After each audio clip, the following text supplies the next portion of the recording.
to The Behaviorist. This is a bonus episode where Kedren Crosby and I are going to talk about burnout. How you doing, Kedren? I'm good. So, why do you want to talk about burnout? I just feel like everyone is experiencing burnout. It's not everyone, but it's 52% of the population, according to this new Indeed survey. 52%. Yes, 52%. Oof. And so pre-COVID, it was 43%, which is so many people experiencing burnout. Everyone I talk to, of course, it is our work, but just about everyone I'm talking to, actually maybe 3/4 of the people I'm talking to are feeling burned out. And then there's this other group of people that are so vibrant right now and so alive and so flourishing. So I just felt like we should do a quick bonus episode to get some tools in toolboxes for those who are feeling like they're experiencing burnout, that we could just share with them 7 tips or tools that they can practically, actionably implement tomorrow. Because there's so much pain. There's so much suffering happening right now. So it's not the kind of thing where people are like, I don't know if I'm experiencing burnout. They're just like, yeah.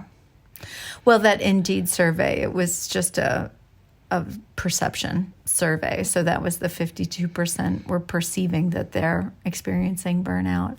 But true burnout, using the Maslick burnout inventory, is it's really three characteristics. So one is, are you experiencing emotional exhaustion? So it's different than physical exhaustion. The second characteristic is they call it cynicism, and it's really almost like a lack of enthusiasm, this lack of hope even. And that is characterized by burnout. And then the third element of true burnout is a lack of professional efficacy, meaning that you've gotten to the place where you don't feel that your effort in is going to reap results. And so you're feeling like you're not moving the needle on effectiveness. This is one that I've seen so many people experience right now between the Great Resignation, just all of the glitching systems. It's very hard to move ahead right now. So it feels like you're swimming through molasses because, whether it's your organization or the organizations you're working with as external stakeholders, half the people are gone, right? Not quite half the people are gone, but there's so much turnover. So there's a lot of empty spots, a lot of vacancies, and so things are really slowing down. And then we have the costs of the of just epidemic burnout. So we've got a lot of presenteeism, and we've got a lot of listlessness. So even if people are working, they're not bringing their A game because of the burnout. So it's just a really difficult time. So are you going to try and tell people that are suffering from this to maybe eat better or exercise? No, I am never, I will never tell anyone to eat better. I think a lot of the advice that is out there right now for burnout is treating burnout like it's a deficiency in self-care. You need to get more sleep. Why don't you do more yoga? Yes, I'm always a fan of sleep and yoga and eating well. But I think that I would like to take a different approach, which is trying to help restore vitality by practices that are related to how you relate to work, really, and even how you relate to yourself. Okay. More than food. Yeah. So what do you got? Well, so you know this, and I think some of our listeners know that I went through some pretty significant burnout. I guess it was about 15 years ago, and it really changed my life. And even during the last 6.5 years of entrepreneurship, sometimes I feel like I teeter, I flirt with burnout just because the hours and, the hardship of owning a company during the pandemic too. So I've developed some tricks and tools and practices myself that have helped me to recover from burnout, to move to vibrancy. And they're not ones that I usually read about in the literature or the research. So I thought maybe some of our listeners would benefit if they're hurting as badly as I think they are. Maybe some of these tools would help. So the first one is thinking about how you relate to yourself, and it goes beyond compassion. So much of the literature around renewal and mitigating burnout does talk about compassion. In my experience, the only way I could heal from burnout was through pretty deep self-love. And I had to go to the place where I really thought on a daily basis, on an hourly basis, if I truly valued myself, what would I do here? And that filter question really helped me to sort of claw my way back to vibrancy. So that would be my first recommendation, is if you feel that you have the kind of emotional exhaustion, cynicism, lack of professional efficacy, ask yourself, what would I do if I truly valued myself with this relationship, with this situation? And that will give you an answer. The second technique that I found to be helpful is understanding and normalizing that you will need to disappoint people and someone will feel disappointed. And the wise thing for you to do is to think about who you're going to disappoint, because you can't satisfy everyone all of the time. So being strategic, thinking about the long view, what you want from your whole life, and deciding who actually goes at the bottom of that list. I hope that it's not you. I hope that you are choosing to not disappoint yourself, but maybe it's someone else. So think about all the people in the world that want your attention, and think about, okay, who am I not going to disappoint here? And put that person or that constituency at the top, and who am I going to decide to disappoint here? Now, there's a third technique, which is really powerful. It's a skill that we learn how to hone as we become stronger and more vibrant. It's expectation setting. So if we get it good at this one, we can disappoint fewer and fewer people, which is item number 2. But it takes a while to get good at it. So you're going to have to do some strategic disappointing.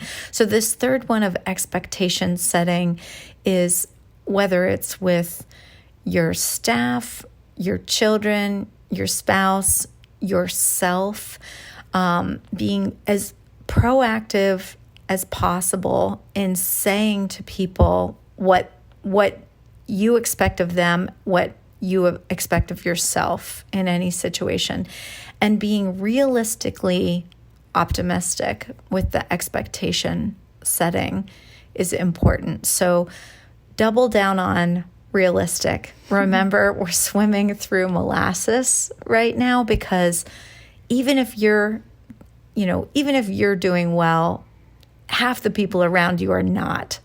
So things are going to be blips and glitches, and just expect that there will be some bumps along the way. So expectation setting is really important. Another practice that I would hope that our listeners who may be experiencing burnout can find time for is reflection, contemplation, solitude, noticing. I don't believe it's possible to heal, to recover from burnout without some practice where you're alone and quiet and still and taking stock of the state that you're in, and thinking about even your own culpability in getting yourself to this place of burnout. And not shaming, but noticing what were my behaviors that led to this place of exhaustion where it feels like you're at the point of no return. So having a daily practice, if possible, of stillness, noticing, solitude, and there are a million ways to go about doing this. For many of us, it requires some sort of meditation or some sort of journaling or some sort of coaching, but doing the noticing and taking stock of what behaviors got you to this place, because that's a gold mine. And that's the instruction manual for how to climb out of this. By noticing those behaviors. I think there's probably a fifth one that helps a lot of our clients, which is when you decide to finally let others help you. So finally let others help you. And this may look like empowerment. This may look like contracting out. This may look like hiring somebody else. This may look like reaching out on the internet and asking for help, but thinking about where can I enlist either my family, my team, my friends, even strangers, so that I can free up some time so I can do the deeper work of the noticing, of the expectation setting, of the self-love. So that one's important. Even rethinking sequencing has been helpful for me over the years. So thinking about how much time am I allocating for a project, and almost sometimes just expanding that. So, this idea of, okay, well, it'll take me a month to get this project done. What if it takes 2 months? Yeah. What if you allow yourself more time? I like Anthony DeMello says, does it take you 10 minutes to read the paper? Take 11. Take 11 and see how much more meaningful it is. So just it's sort of the opposite of the pinch on the iPhone. It's sort of the expanding, just stretch it out and give yourself more time than you think. And then the last tip that I would give our listeners is something that I call the bump start And I used to drive motor scooters, old Italian motor scooters that sometimes wouldn't start. And that was always tough when it was cold out, or, when you were in a particularly scary neighborhood or something. So you'd have to do this thing where you'd sort of run alongside your scooter, holding in the gear handles, and then jump onto the seat, and then open up the gear, whatever you call that thing, and then it would pop, and then it would just start. And so I guess it does something where it starts the flywheel. But there are practices that you can do that sort of bump start vibrancy. And so I think of this as the practice of orthopraxy, so rather than thinking ourselves into a new way of living, we're living ourselves into a new way of thinking. So adopting some practices of vibrant people. So that may be having some sort of, lunch with a friend, or washing your clothes, or even ironing them, or things that seem impossible when you're really burned out. So there are all kinds of things that you can think about. What is a practice of a person who's vibrant, and how can I adopt that practice, even though I'm not feeling it, but I'm just going to do it a couple of times until I've bump started my vibrancy, and that starts to reverse the spiral down, and bring some light and some hope and some emotional bandwidth and some efficacy.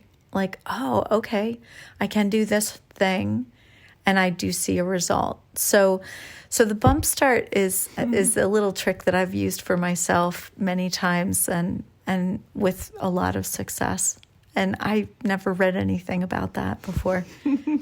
Anyhow, those were just some quick tips that I thought maybe some of our listeners would enjoy hearing about. What I would hope is maybe they could think about adopting one or two of these if they're experiencing burnout right now, and make a plan today, tonight, to just pick one of them or two of them. Maybe it's asking yourself, if I really valued myself, what would I do here?